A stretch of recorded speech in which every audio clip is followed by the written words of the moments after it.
আসসালামু আলাইকুম। আচ্ছা, যুক্তরাজ্যে সাক্ষাৎ করল ডক্টর মোহাম্মদ ইউনূস এবং তারেক রহমান, রাইট? তা ডক্টর মোহাম্মদ ইউনূস কে? সে বর্তমান বাংলাদেশের অন্তর্বর্তীকালীনের সরকারের প্রধান উপদেষ্টা। আর তারেক রহমান কে? তারেক রহমান হচ্ছে বাংলাদেশ বিএনপির ভারপ্রাপ্ত চেয়ারম্যান। তা ডক্টর মোহাম্মদ যেহেতু প্রধান উপদেষ্টা বর্তমান অন্তর্বর্তীকালীন সরকারের, তারেক রহমানের দলের নাম বিএনপি, তাই না? তাহলে যখন এনসিপির নেতা নাসিরউদ্দিন পাটোয়ারি একটা পোস্ট করল, পোস্টে লেখা ছিল আপনাদের বিরুদ্ধে অভ্যুত্থান, আবার আরেকটা অভ্যুত্থান হবে। তা সেটা বলছে হয় ডক্টর মোহাম্মদ ইউনূসকে বলছে, আর না তারেক রহমান বলছে, তারেক রহমানকে বলছে। এই দুজনকেই তো বলার কথা। তাহলে যে বাটপার তারেক আছে না, তারেক, ও যে একটা ভিডিওর মাধ্যমে বলতেছে যে তোমরা আমাদের বিরুদ্ধে অভ্যুত্থান করবা, পাছা লাল করে দেব। ও আমাদের বিরুদ্ধে কি বোঝাচ্ছে? আমি তো যতটুক জানি বাটপার তারেকের একটা দল আছে, আমজনতা পার্টি, তাই না? তাহলে ও আমাদের দল বোঝাচ্ছে কাকে? নাসিরউদ্দিন পাটোয়ারি বলকে ইউনূস আর তারেক রহমানকে। তা ইউনূস সাহেব হচ্ছে হলো অন্তর্বর্তীকালীন সরকারের প্রধান উপদেষ্টা, তারেক রহমান হচ্ছে বিএনপির ভাইস চেয়ারম্যান। তাহলে বাটপার তারেক কেন বললো যে আমাদের বিরুদ্ধে অভ্যুত্থান করবা, পাছা লাল করে দেব? তা তারেক রহমান তো ওই বাটপার তারেক তো আর অন্তর্বর্তীকালীন সরকারের কেউ না, তাই না? এবং সে যত পারে অন্তর্বর্তীকালীন সরকারকে সমালোচনায় ব্যস্ত থাকে বিএনপির প্রেসক্রিপশনে। তাহলে থাকলো কে?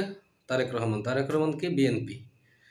তাহলে ও কি এখনই মেনে নিচ্ছে যে ও বিএনপি ওর দল? যেহেতু এতদিন ধরে বিএনপির দালালি করতেছে, দিয়ে বিএনপির যা শিখিয়ে দিচ্ছে ও তাই করতেছে, বিভিন্ন বিভিন্ন দলের নেতাদের বিরুদ্ধে কথা বলতেছে। মানে অলরেডি এতেই বোঝা যায় যে বিএনপি ওকে একটা সিটের অফার করছে এবং সে এই জন্য বিএনপিকে নিজের দল হিসেবে মেনে নিছে। এটা সত্যি কথা কি জানেন? এই তারেক, বাটপার তারেককে এখন ওর চেহারা দেখলে আমার ঘৃণা আসে, মানে বমি আসে। ঘৃণা তো দূরে, বমি আসে ওর দেখলে। আর ও যে সিস্টেমে কথাটা বলতেছিল, ওর কথার ধরনটা যে এত বাজে ছিল, মানে আমি খুবই বিরক্ত হয়েছি। যার কারণে আমি ওর বিরুদ্ধে ভিডিওটা করতে আমি ভিডিওটা করলাম। কারণ একটা জিনিস খেয়াল করেন যে 5 তারিখের আগে ও কিন্তু ভারত বয়কট নিয়ে অনেক অ্যাক্টিভ ছিল, কিন্তু 5 তারিখের পরে ভারতের বিষয়ে কোনো কথা বলে না। ভারতের বর্জনের বিষয়ে কোনো কথা বলে না ও।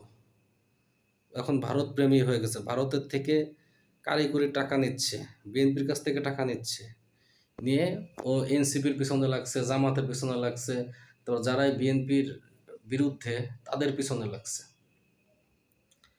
এমনকি এই ইলিয়াস হোসেন ভাই, পিনাকি ভট্টাচার্য দাদা, তাদের বিরুদ্ধে পর্যন্ত লাগছে। অথচ ওর এই এত দূরে আসার পিছনে কিন্তু এই দুটো ব্যক্তি কিন্তু অনেক অনেক অবদান, এই দুটো ব্যক্তির। ও সেটাকে এখন অস্বীকার করে ইন্ডিয়াকে বাপ, বিএনপির দালালি, এইসব নিয়েও ব্যস্ত হয়ে গেছে, ঠিক আছে?